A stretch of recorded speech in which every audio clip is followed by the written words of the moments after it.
નમસ્કાર વિદ્યાર્થી મિત્રો હમણાં જ આપણે 8મું ચેપ્ટર પૂર્ણ કર્યું અને હવે આપણે નવમું ચેપ્ટર સવર્ગ સંયોજનો. આમ તો મિત્રો આ જે ચેપ્ટર જે છે એને સંકીર્ણ ક્ષારો અથવા સવર્ગ સંયોજનો આ રીતે નામ આપી શકાય. સંકીર્ણ ક્ષારો જેને આપણે ઇંગ્લિશમાં કોમ્પ્લેક્સ સોલ્ટ કહીએ અને સવર્ગ સંયોજનો કોઓર્ડિનેટ કમ્પાઉન્ડ કહેવાય. બંને વસ્તુ એક જ છે. એટલે નવા અભ્યાસક્રમની અંદર ટાઇટલ થોડું શોર્ટ કરી નાખ્યું, સવર્ગ સંયોજનો. બહુ અગત્યનું ચેપ્ટર મિત્રો. ચેપ્ટર બહુ શાંતિથી ચલાવવું હોય તો સ્કૂલની અંદર બી તમને કહું 10 દિવસ ઓછામાં ઓછા થાય એ ટાઈપનું ચેપ્ટર. પણ અહીંયા આગળ આપણી મર્યાદા મજબૂરી બી કહી શકીએ, પહેલેથી ડિટેલમાં ચલાવવું પડે. પણ અહીંયા આગળ આપણે 70% ધ્યાનમાં રાખીએ તો અમુક સિલેક્ટેડ થિયરીઓ વચ્ચે ઉઠાવી અને આપણે ભણાવવી પડશે. ગમતું નહીં તેમ છતાં બી આપણે કરવું પડે મિત્રો. થોડો પ્રયત્ન કરજો, બુક બી વાંચતા રહેજો. હવે આપણે વાત કરીએ સવર્ગ સંયોજનો. આ સવર્ગ સંયોજનની વાત કરતા પહેલાં આપણે અહીંયા આગળ એક શબ્દ જોઈ લઈએ, દ્વિક્ષાર સંયોજનો. દ્વિક્ષાર સંયોજનો. દ્વિક્ષાર ડબલ સોલ્ટ કોને કહેશો? તો જ્યારે સંયોજનના નિયમ અનુસાર બે કે બે કરતાં વધારે ક્ષાર ભેગા થાય એ વખતે પોતાના મૂળભૂત ગુણધર્મો જાળવી રાખીને નવો ક્ષાર બનાવે તો એને શું કહેશું આપણે? દ્વિક્ષાર. સમજો ફરીથી, સંયોજનના નિયમ અનુસાર એટલે કે સંયોજન બનાવવા માટે જે રૂલ્સ હોય એના નિયમ અનુસાર બે કે બે કરતાં વધારે ક્ષાર જ્યારે ભેગા થાય ત્યારે મૂળ ગુણધર્મો તેમના સાચવી રાખી જાળવી રાખી નવું સંયોજન બનાવે અથવા નવો ક્ષાર બનાવે તો એને આપણે દ્વિક્ષાર સંયોજન કહેવાય. ડબલ સોલ્ટ કહી શકીએ મિત્રો. ઉદાહરણ આપો એટલે વધારે ખ્યાલ આવે. K2SO4 અને Al2SO4 થ્રાઇસ જ્યારે એનું જલીય દ્રાવણ બનાવીએ મિત્રો, જલીય દ્રાવણ, ત્યારે K2SO4 into Al2SO4 thrice into 24H2O આ જે ક્ષાર બને મિત્રો, આ ક્ષાર જે છે ને એને આપણી ભાષામાં ફટકડી કહેતા હોઈએ. ફટકડી મિત્રો, પોટાસેલમ કહીએ. હવે અહીંયા કે તમે જુઓ, આ જે ફટકડી કે પોટાસેલમ એની આપણે અહીંયા પ્રક્રિયા પિક્રિક એસિડ સાથે કરીએ. કોની સાથે? પિક્રિક એસિડ સાથે કરીએ ત્યારે પીળા અવક્ષેપ મળશે. આપણને પીળા અવક્ષેપ મળશે. એનો મતલબ શું થયો કે આની અંદર K+ હાજર. એટલે કે જ્યારે આપણે આવા સંયોજનનું ગુણાત્મક પૃથ્થકરણ કરશું તો એ વખતે પિક્રિક એસિડ આમાં નાખશું, પીળા અવક્ષેપ આવશે અને પીળા અવક્ષેપ આવે ત્યારે આપણે કહી શકીએ K+ અંદર પ્રેઝન્ટ છે, હાજર. અધરવાઇઝ આ સંયોજનની અંદર આપણે NaOH ઉમેરીએ, NaOH ઉમેરશું તો આપણને સફેદ ચીકણા અવક્ષેપ મળે મિત્રો. સફેદ ચીકણા અવક્ષેપ મળે તો આપણે કહી શકીએ કે Al+3 હાજર, Al+3 હાજર છે. અને એ જ પ્રમાણે આ સંયોજનની અંદર મિત્રો આપણે BaCl2નું દ્રાવણ ઉમેરીએ તો એ વખતે બી સફેદ અવક્ષેપ મળે તો સમજવાનું કે SO4 -2 હાજર. હવે જો આ પોટાસેલમ આ ત્રણ પ્રક્રિયા આપે. આપણે એક વાત શું કરી કે જ્યારે સંયોજાય ત્યારે પોતાના મૂળભૂત ગુણધર્મો જાળવી રાખે તો એમને જાળવી રાખ્યો. K+ હાજર, Al+3 હાજર, SO4 -2 હાજર. તો આવા ક્ષારને શું કહેવાય? દ્વિક્ષાર. ડબલ સોલ્ટનો અર્થ જ એ કે બે ક્ષાર ભેગા થાય ત્યારે મૂળભૂત ગુણો જાળવી રાખી અને નવો ક્ષાર બનાવે. આ નવો ક્ષાર આ બેને જોઈન્ટ કર્યું એટલે તો એને આપણે શું કહેશું? દ્વિક્ષાર. ઘણા બધા આવા એમોનિયમ સલ્ફેટવાળા છે, મોરનો ક્ષાર કહેવાય, મોહરનો ક્ષાર, કાર્મેલાઇટ, આવા ઘણા બધા સંયોજનો જે દ્વિક્ષાર તરીકે ઓળખાય. તો અહીંયા આગળ આપણે લેબમાં ટેસ્ટિંગ કરી શકીએ અને આ ત્રણેયની પ્રેઝન્ટ બતાવે એટલે એનો મતલબ શું થયું કે આ દ્વિક્ષાર છે. બરાબર મિત્રો? તો સવર્ગ સંયોજનો કોને કહેવાય? આનાથી ઊંધું કે જ્યારે બે કે બે કરતાં વધારે ક્ષાર ભેગા કરી દઈએ આપણે તો એ વખતે નવો ક્ષાર બને ત્યારે મૂળભૂત ગુણધર્મો ગુમાવી દે અથવા નવા ગુણધર્મો ધારણ કરે તો એને આપણે શું કહેવાય? સવર્ગ સંયોજનો. કોઓર્ડિનેટ કમ્પાઉન્ડ કહી શકીએ મિત્રો, બરોબર. તો આ મેં વાત કરી જસ્ટ આપણા મગજમાં ક્યાંય બી આવો પોઈન્ટ જોવા મળે ક્યાંય બુકની અંદર તો આપણને ખ્યાલ આવે કે વોટ ઇઝ ડબલ સોલ્ટ, તો આપણને ખ્યાલ આવવો જોઈએ. હવે આપણે વાત કરીએ મુદ્દા ઉપર આવીએ તો અહીંયા આગળ આપણો જેના વિશે આપણે અભ્યાસ કરવાનો હોય એની વાત કરી દઈએ. સવક સંયોજનો મિત્રો, સવક સંયોજનો કોને કહેશે એની સ્પેશિયલ વ્યાખ્યા આપવી તો આપણે કહી શકીએ કે સક્રાંતિ ધાતુ તત્વો, સક્રાંતિ ધાતુ તત્વોની NS NP ND કઈ NS NP ND કક્ષકો ખાલી હોય ત્યારે તટસ્થ અણુ અથવા ઋણાયન અણુઓ પાસેથી ઇલેક્ટ્રોન યુગ્મ સ્વીકારી મેળવી અને જે સંયોજન બનાવે એને સંયોજનને શું કહેશું આપણે? સવક સંયોજનો. ફરીથી, સક્રાંતિ ધાતુ તત્વો જે હોય એ સક્રાંતિ ધાતુ તત્વો સક્રાંતિ તત્વોની જ્યારે NS NP ને ND કક્ષકો ખાલી હોય ત્યારે ઋણાયન અથવા તટસ્થ અણુઓ પાસેથી ઇલેક્ટ્રોન યુગ્મ મેળવી અને જે સંયોજન બનાવે એ સંયોજનને સવક સંયોજન કહેવાય. બીજી ભાષામાં સંકીર્ણ ક્ષારો કહી શકીએ. ઓકે મિત્રો, અહીંયા આગળ સંકીર્ણ ક્ષાર જે છે એ કેવી રીતે બન્યા, કેમ આ તત્વ એની સાથે જોડાય, કેમ આ જ અણુ એની સાથે જોડાય, આટલા પ્રમાણમાં જ જોડાય, એનો અભ્યાસ 1898ની અંદર આલ્બર્ટ વર્નર નામના સાયન્ટિસ્ટે કર્યો. આલ્બર્ટ વર્નર જે હતો મિત્રો, એને કોબાલ્ટ ક્લોરાઇડ અને એમોનિયા આને મિક્સ કરીને અનેક સંકીર્ણ સંયોજનો બનાવ્યા. ડેવલપમેન્ટ 1905માં અનેક સંયોજનો બનાવ્યા. જુદા જુદા રંગના સંયોજનો બન્યા, કોઈ લીલા રંગનું હોય, કોઈ પીળા રંગનું હોય, કોઈ જાંબલી રંગ, આવા સંયોજનો બનાવ્યા મિત્રો. અને એના અભ્યાસ ઉપરથી એને સ્ટડી કરીને નિયમો તારવ્યા જેને વર્ણની અભિધારણા અથવા વર્ણનો સિદ્ધાંત તરીકે ઓળખવામાં આવે, જે આપણા માટે મોસ્ટ ટાઈમ પ્રશ્ન. તો આપણે એની ચર્ચા કરીએ કે વર્ણનો સિદ્ધાંત સમજાવો પરીક્ષામાં પૂછાય 2 કે 3 માર્ક્સમાં તો આપણને આવડવું જોઈએ મિત્રો.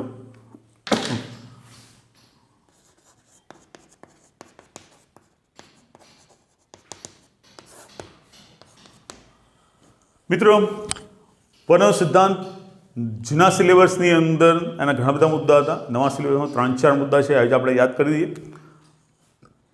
પહેલો મુદ્દો કે સવક સંયોજનોમાં જે ધાતુઓ હોય એ ધાતુઓ 2 પ્રકારનું બંધન ધરાવે અથવા 2 પ્રકારની સંયોજકતા ધરાવતા હોય.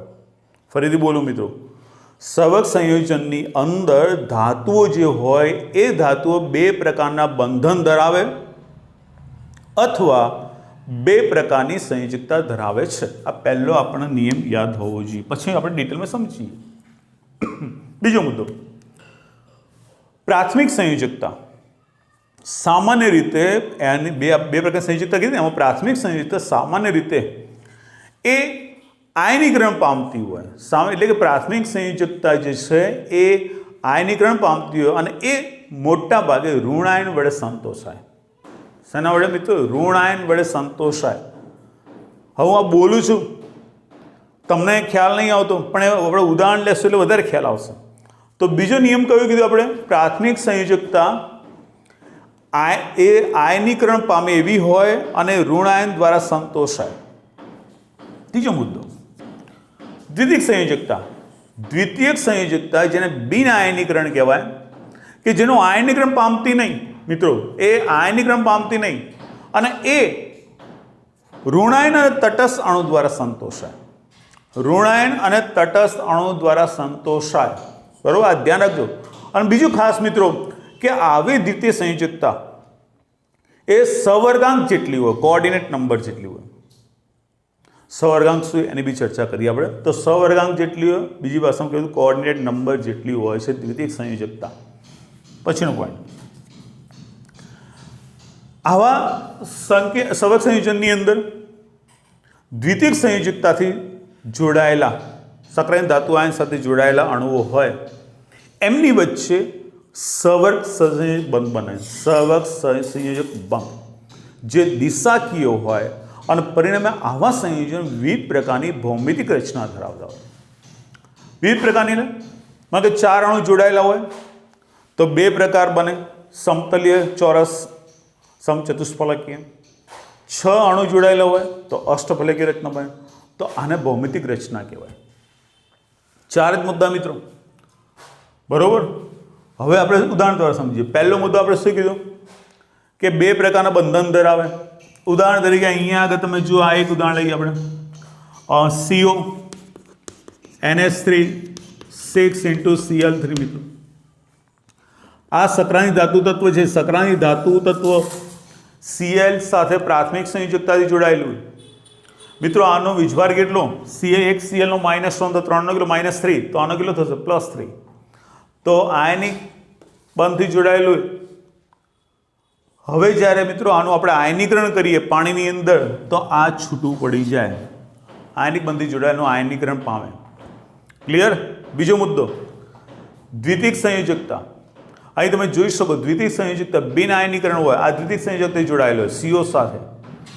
તમે જ્યારે આયનીકરણ કરો ત્યારે આ છૂટા ના પડે મિત્રો. ચોરસ કાઉન્સની અંદર જે આવેલા હોય એ છૂટા ના પડે, કારણ કે દ્વિતીયક સંયોજકતાથી જોડાયેલા. આ પ્રાથમિક સંયોજકતાથી જોડાયેલો. આ બાજુ કે આ બાજુ ક્યાંય બી હોય પ્રાથમિક સંયોજકતાથી જોડાયેલો, બાકી આ દ્વિતીયક સંયોજકતાથી જોડાયેલો એટલું યાદ રાખવાનું મિત્રો. ખ્યાલ આવ્યો? બીજી બાબત મિત્રો કે અહીંયા આગળ દ્વિતીયક સંયોજકતાથી જે જોડાયેલા હોય એ જ એનો સહવર્ગાંક કહેવાય. અહીં NH3 કેટલા જોડાયેલા? 6. તો CO જે છે, CO નો સહવર્ગાંક કેટલો લેશો આપણે? CO નો સહવર્ગાંક 6 લેશો. અહીં આગળ તમે જુઓ Cr નો સહવર્ગાંક 6, અહીં નિકલનો સહવર્ગાંક કેટલો? 4 જ છે, કારણ કે 4 અહીંયા જોડાયેલા, અહીં 6 જોડાયેલા, બરોબર. જ્યારે પ્રાથમિક સંયોજકતા તો અહીંયા તમે જોઈ શકો અહીંયા 3 ક્લોરીન જોડાયેલા, આની +3 થશે. આ આયનીકરણ પામશે, આ અંદરના આયનીકરણ પામશે નહીં, બરોબર. ક્લિયર? છેલ્લો મુદ્દો આપણે કીધું કે દ્વિતીયક સંયોજકતાથી જોડાયેલા જે હોય, આ શું સક્રાંતિક ધાતુ આયન દ્વિતીયક સંયોજકતાથી જોડાયેલા હોય, બરોબર. એ અહીંયા કયા પ્રકારનો બંધ બનાવે મિત્રો? કયા પ્રકારનો બંધ બનાવે? તમે જોઈ શકો કયા પ્રકારનો બંધ બનાવે. તો અહીંયા આગળ આપણે થોડું સ્પષ્ટ આકૃતિ દોરવી તો આ રીતે દોરી શકીએ. અહીંયા આગળ તમે જોઈ શકો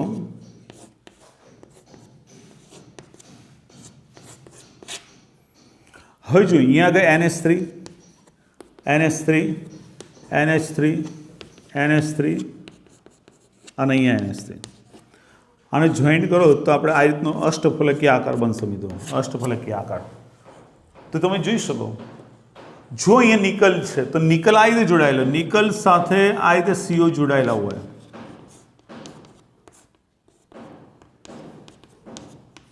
તો સમતલીય સમચોરસ જો આ રીતે નિકલ સાથે જોડાયેલા હોય, આ રીતે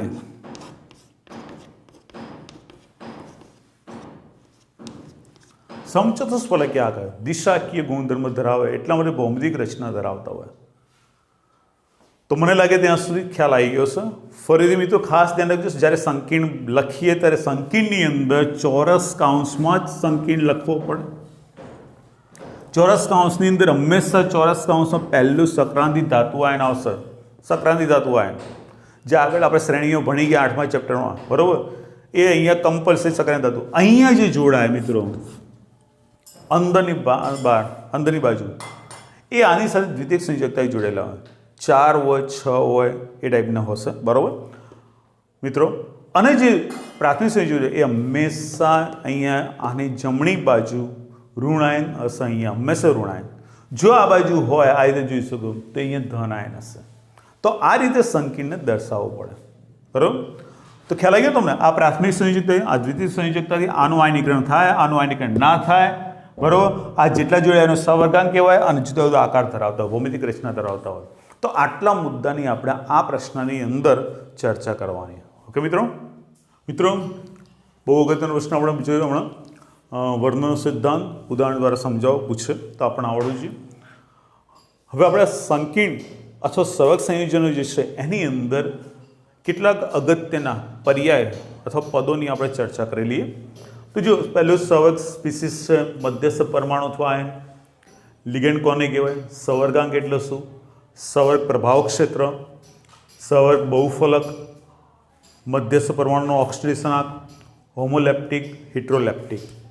આ થોડા શબ્દો આપણા મગજમાં ક્લિયર હોય તો જ્યારે આપણે સંકીર્ણ વિશે અંદર ડિટેલમાં ભણશું, સવર્ગ સંયોજન વિશે ડિટેલમાં ભણશું તો આપણને થિયરી થોડી ક્લિયર ખબર પડે.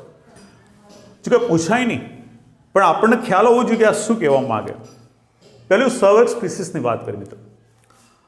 તો સવર્ગ સ્પીસીસ કોને કહેશું મિત્રો? કે જ્યારે મધ્યસ્થ ધાતુ પરમાણુ અથવા આયન જે છે એ નિશ્ચિત સંખ્યાના આયનો અથવા અણુઓ સાથે બંધિત હોય, નિશ્ચિત સંખ્યામાં અણુઓ અથવા આયન સાથે બંધિત હોય, બરાબર, તો એને આપણે શું કહીશું? સવર્ગ સ્પીસીસ. આ તમે જોઈ શકો અહીંયા આગળ મધ્યસ્થ પર ધાતુ CO એ NH3 અને Cl3 સાથે નિશ્ચિત સંખ્યાની અંદર અહીંયા આગળ બંધિત છે, બંધ બનાવેલા. CO 3 બંધ NH3 સાથે, 3 કોની સાથે? Cl3 સાથે બનાવેલા. તો આ જે આટલો ભાગ દેખાય એ ભાગને આપણે શું કહેવાય? સવર્ગ સ્પીસીસ કહી શકાય મિત્રો. ઉદાહરણ તરીકે આવું બી તમે લખી શકો. માનો કે FeCN6, તો FeCN6 જે છે એમાં તમે આવી રીતે લખી શકો.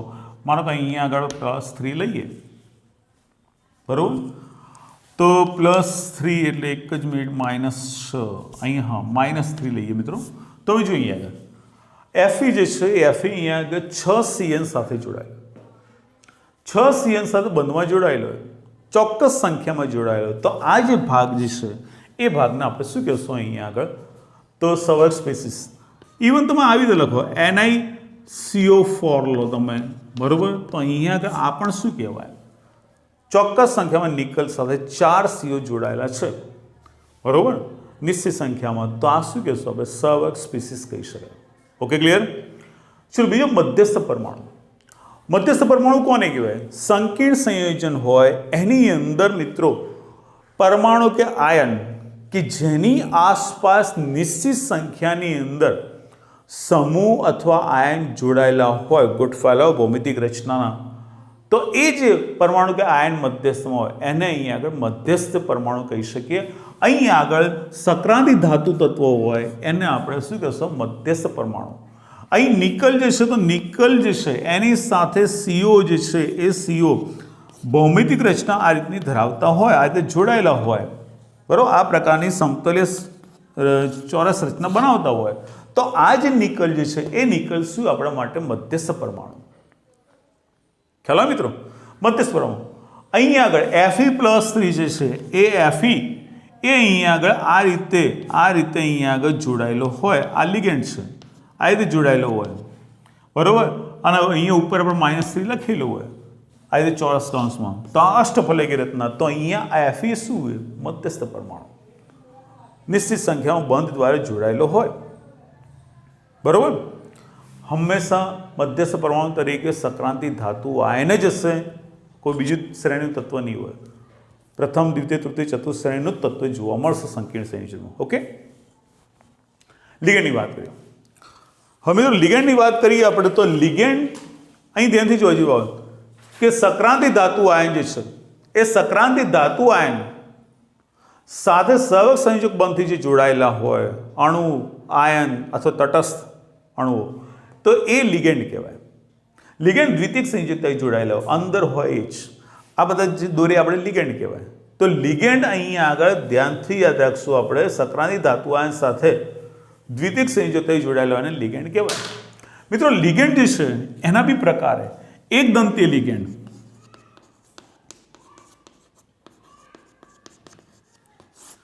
ફરીથી ચોરસ કૌંસમાં અંદર જે હોય દર્શાયેલા હોય એને લિગેન્ડ કહેવાય. Cl ligand, NH3 ligand, Cn ligand, CO ligand. એક દંતી લિગેન્ડ. એના બી બે પ્રકાર છે, તટસ્થ અને ઋણ. એક દંતી લિગેન્ડ કોને કહેવાય? જે લિગેન્ડ એક જ ઇલેક્ટ્રોન યુગ્મનું દાન કરે, કોને? સક્રાંતિ ધાતુ આયનને, એને એક દંતી લિગેન્ડ કહેવાય. અથવા એક સવર્ગ સ્થળ નિર્દેશ આવેલો હોય, એક સવર્ગ સ્થળ નિર્દેશ એક જ દાતા પરમાણુ અંદર આવેલો હોય, તો એને શું કહેશું આપણે? તો લિગેન્ડ કહેશું મિત્રો. પણ કયો? એક દંતી લિગેન્ડ. એક દંતી લિગેન્ડના બી પેપર તટસ્થ અને ઋણ.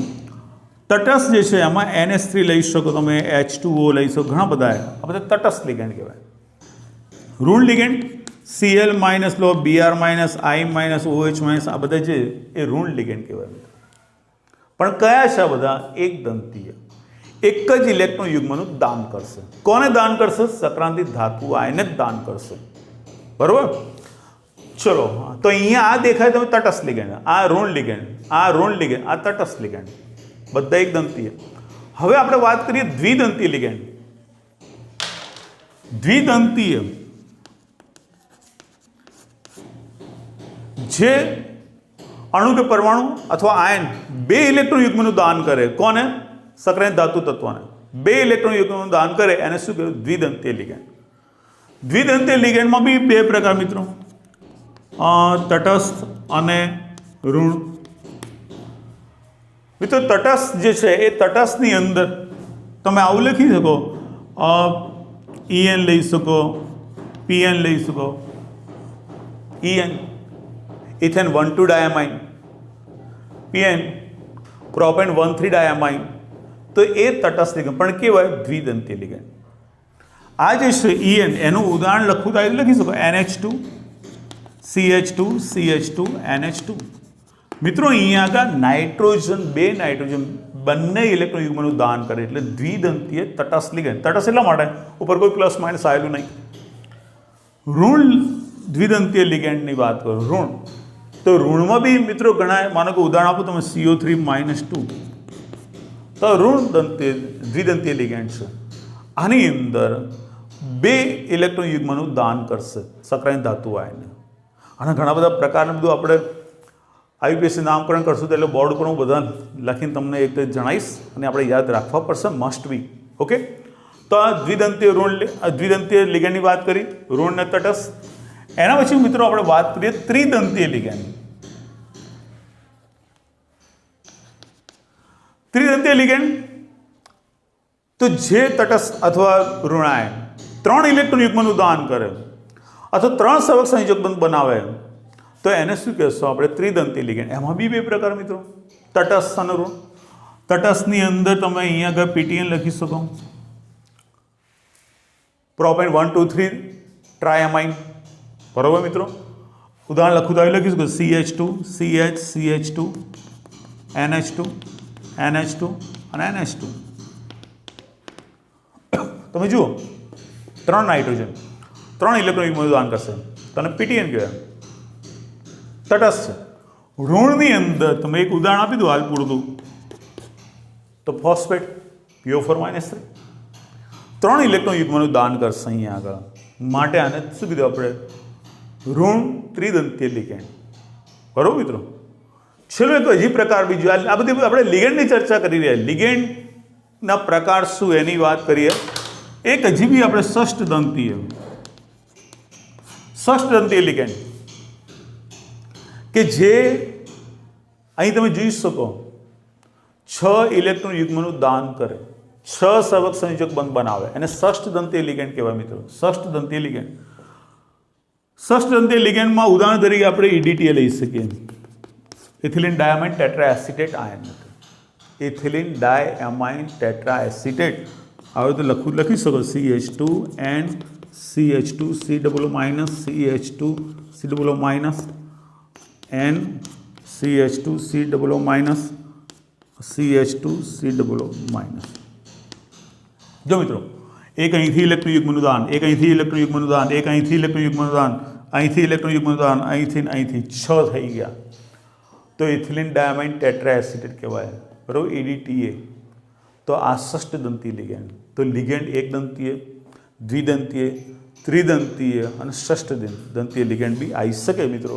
જે આપણા અભ્યાસમાં છે એની આપણે વાત કરી. તો આપણો લિગેન્ડ કયા હતા એની વાત કરી કે ચોરસ કાઉન્સની અંદર સક્રાંતિક ધાતુ આયન સાથે જોડાયેલા હોય એને લિગેન્ડ કહેવાય. સવર્ગાંક કોને કહેવાય? સંકીર્ણ સંયોજનની અંદર તો સવક સંયોજનની અંદર સક્રાંતિક ધાતુ આયન સાથે જેટલા લિગેન્ડ જોડાયેલા હોય એ સંખ્યાને આપણે શું કહીશું? સવર્ગાંક, કોઓર્ડિનેટ નંબર. બીજી ભાષામાં કહેવું હોય, સક્રાંતિક ધાતુ આયન સાથે જેટલા સવક સંયોજક બંધ બનશે એ સંખ્યાને શું કહેશું? સવર્ગાંક. જેટલી દ્વિતીય સંયોજકતા એ જ એનો સવર્ગાંક. Fe નો સવર્ગાંક કેટલો? 6. નિકલનો સવર્ગાંક 4. CO નો સવર્ગાંક 3 ને 3 6. તો આ રીતે આપણે સવર્ગાંક નક્કી કરી શકીએ. સવર્ગ પ્રભાવ ક્ષેત્રની વાત કરી. સવર્ગ પ્રભાવ ક્ષેત્ર એટલે મધ્યસ્થ જે પરમાણુ હોય એની સાથે જોડાયેલા લિગેન્ડ, જેને ચોરસ કાઉન્સની અંદર આપણે દર્શાવીએ, એ સામૂહિક રીતે આખો જે ભાગ એને સવર્ગ પ્રભાવ ક્ષેત્ર કહેવાય. આ સક્રાયન ધાતુ આયન સાથે લિગેન્ડ જે ચોક્કસ સંખ્યામાં જોડાયેલા હોય, બરાબર, ચોરસ ભાગની અંદર, તો આને શું કહેશું આપણે? પ્રભાવ ક્ષેત્ર કહેવાય. મિત્રો અહીંયા આગળ માનો કે અહીંયા આગળ આપણે આવું લખ્યું હોય ભાઈ SO4, તો આ પ્રભાવ ક્ષેત્રમાં આ એકલો ભાગ આવે, આ ના આવે, બરોબર. એટલે પ્રભાવ ક્ષેત્ર કયું કહેવાય? અંદરનો ભાગ, ચોરસની ભાગ, જે સક્રાયન ધાતુ આયન સાથે લિગેન્ડ જોડાયેલો એ જ ભાગ, એને પ્રભાવ ક્ષેત્ર કહેશું, સવર્ગ પ્રભાવ ક્ષેત્ર. ચલો, સવર્ગ બહુફલકની વાત કોને કહેવાય? સવર્ગ બહુફલક મિત્રો એક કેન્દ્રીય અથવા બહુ કેન્દ્રીય સંકીર્ણ સંયોજનોમાં ધાતુ આયન એ લિગેન્ડ સાથે ત્રિપરિમાણીય રચનામાં ગોઠવાયેલા હોય, એટલે કે ભૌમિતિક રચના બનાવતા હોય, તો એ ભૌમિતિક રચનાને શું કહેશું? સવર્ગ બહુફલક. આપણે વાત કરીએ કે 4 લિગેન્ડ જોડાયેલા હોય, સક્રાયન ધાતુ આયન સાથે 4 લિગેન્ડ જોડાયેલા હોય, તો આ સમચોરસ કહી શકીએ આપણે, સમતલે સમચોરસ, બરોબર. મિત્રો માનો કે સક્રાયન ધાતુ આયન સાથે આ રીતે જોડાયેલો, આ રીતે, તો શું કહેશું આપણે? સમચતુષ્ફલકીય. જો અહીંયા આગળ સક્રાયન ધાતુ આયન સાથે આ રીતે જોડાયેલા હોય, આ રીતે લિગેન્ડ ઉપર નીચે બી, તો અષ્ટફલકીય. તો આ પ્રકારની ભૌમિતિક રચના જોવા મળે એને આપણે સવર્ગ બહુફલક કહેશું, બરોબર. મધ્યસ્થ પરમાણુ ઓક્સિડેશન આંકની વાત કરીએ. આ બહુ ઇમ્પોર્ટન્ટ, નામકરણની અંદર ઓક્સિડેશન આંક આપણે જાણવો પડશે મિત્રો. તો મધ્યસ્થ પરમાણુનો ઓક્સિડેશન આંક કોને કહેવાય? સવર્ગ સંયોજનો હોય એની અંદર મિત્રો, જ્યારે મધ્યસ્થ પરમાણુ હોય એની સાથે ભાગીદારીથી લિગેન્ડ જોડાયેલા હોય, તો એ જેટલા ઇલેક્ટ્રોન ભાગ લે ભાગીદારીથી એમને દૂર કરી દઈએ અને પછી સક્રાયન ધાતુ ઉપર જે વીજભાર જોવા મળે એને આપણે શું કહેશું? એનો ઓક્સિડેશન આંક. હું તમને અહીંયા બતાવું. જો તમે જુઓ CO, આ જે CO જે છે એનો આપણે ઓક્સિડેશન આંક નક્કી કરવો હોય. NH3 મિત્રો કેવો હોય? તટસ્થ છે, એટલે એનો વીજભાર 0. ક્લોરીન માઇનસ કેટલા? 3. તો -3 બરાબરની પેલી બાજુ જાય એટલે શું થાય? 3. તો CO નો ઓક્સિડેશન આંક કેટલો કહેશો? +3. અહીંયા જો Fe નો શોધવો હોય તો 6 CN મિત્રો, અને અહીંયા આગળ આ -3 બરાબરની આ બાજુ મૂકી દો, અહીંયા Fe લઈ લો. તો જો Fe -1 બરાબર -3, -6 પેલી બાજુ જોઈએ તો -3 + 6, તો Fe નો ઓક્સિડેશન આંક મિત્રો કેટલો થશે? +3 ઓક્સિડેશન આંક. નિકલની વાત કરીએ તો અહીંયા તમે જોઈ શકો નિકલ 4 CO બરાબર 0 લઈ લો. CO નો વીજભાર કેટલો મિત્રો? 0. તો નિકલનો વીજભાર અહીંયા કેટલો આવશે? 0. તો આ રીતે આ શું કહેશું આપણે? ઓક્સિડેશન આંક. તો ઓક્સિડેશન આંક ગણવો પડશે આપણે, તો આ રીતે ગણતા આવડવું જોઈએ આપણને, બરોબર. છેલ્લે મિત્રો શબ્દ આપણો બાકી રહ્યો હોમોલેપ્ટિક અને હિટ્રોલેપ્ટિક. મિત્રો જે સવર્ગ સંયોજનો હોય એની અંદર સક્રાયન ધાતુ આયન સાથે એક જ પ્રકારના લિગેન્ડ જોડાયેલા હોય, એક જ પ્રકારના, તો એને હોમોલેપ્ટિક કહેશું. આ હોમોલેપ્ટિક. અહીંયા CO એક જ પ્રકારનો લિગેન્ડ, CN એક જ પ્રકારનો લિગેન્ડ, તો હોમોલેપ્ટિક. હિટ્રોલેપ્ટિક કોને કહેવાય? જે સંકીર્ણ સંયોજનની અંદર મિત્રો, સંકીર્ણ સંયોજનની અંદર એક જ પ્રકારના લિગેન્ડ જોડાયેલા ના હોય, જુદા જુદા પ્રકારના લિગેન્ડ જોડાયેલા હોય, તો એને આપણે હિટ્રોલેપ્ટિક કહેશું. તો અહીંયા આગળ CO સાથે NH3 બી લિગેન્ડ છે, ક્લોરીન બી, બંને જુદા જુદા. તો અહીંયા આગળ આને શું કહેશો? હિટ્રોલેપ્ટિક, અને આપણે હોમોલેપ્ટિક, બરાબર. તો હોમોલેપ્ટિક હિટ્રો ખ્યાલ આવી ગયો તમે? હોમો એક જ પ્રકારના, હિટ્રો એટલે જુદા જુદા પ્રકારના લિગેન્ડ હોય એને કહેશું આપણે. તો મિત્રો આ બધા શબ્દો આપણા મગજમાં ક્લિયર હોય તો જ્યારે આપણે અહીંયા આગળ સંકીર્ણ સંયોજનનું નામકરણની વાત કરશું આપણે, બરાબર, એના સંકરણની વાત કરશું ત્યારે આપણને બહુ મજા આવશે. એટલે આ થોડું તમે રિફર કરતા રહેજો.